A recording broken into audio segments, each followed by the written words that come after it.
గోదావరి జిల్లాల graduate MLC రేసులో మంతెన రవిరాజు స్వాతంత్ర అభ్యర్థిగా బరిలో దిగారు. ఇప్పటి వరకు వైఎస్సార్ కాంగ్రెస్ పార్టీలో ఉమ్మడి తూర్పు గోదావరి జిల్లాకు వాణిజ్య విభాగం అధ్యక్షుడిగా పనిచేశారు ఆయన. ఈసారి ఏ పార్టీతో సంబంధం లేకుండా ఇండిపెండెంట్ అభ్యర్థిగా పోటీ చేస్తున్నట్లు చెప్పారు. తనకు అన్ని పార్టీల మద్దతు ఉందని చెబుతున్న రవిరాజు గ్రాడ్యుయేట్స్ కు ఏ కష్టం వచ్చినా వాళ్ల తరపున పోరాటానికి సిద్ధంగా ఉన్నానంటున్నారు.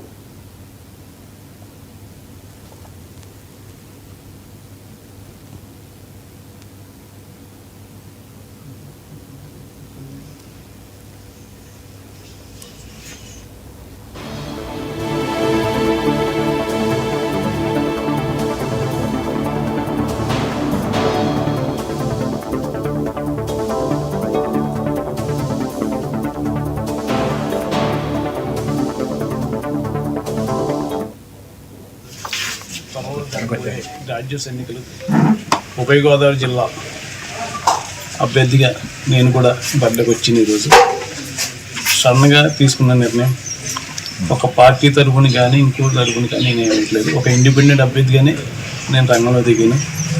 నాకు అన్ని పార్టీలు మద్దతు ఉంది. వేళ టీడీపీ, జనసేన, బీజేపీ, వైసీపీ అందరూ కూడా చాలామంది ఫోన్ చేసి రవిరాజు గారిని బాగుంటుందని అంటుంటే నేను కూడా ఎదురుకు వచ్చాను.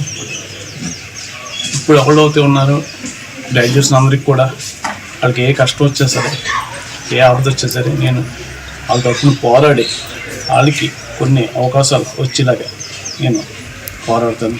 అలాగే రేపు 9వ తారీఖు దాకా కూడా పొడిగించారు. ఎక్స్ట్రా కూడా రేపు కంప్లీట్ అనుకున్నారు. 20 తారీఖుతో లాస్ట్ అన్నారు ఓటర్ నమోదు. ఇంకా ఎవరైతే ఉన్నారో అందరూ కూడా ఓటర్ నమోదు చేసుకోవాలని కోరుతున్నాను. ఇప్పటివరకు కూడా నేను ఏ ఎన్నికల్లో నేను పోటీ చేయలేదు. ఇదే ఫస్ట్. ఇప్పుడు త్వరలో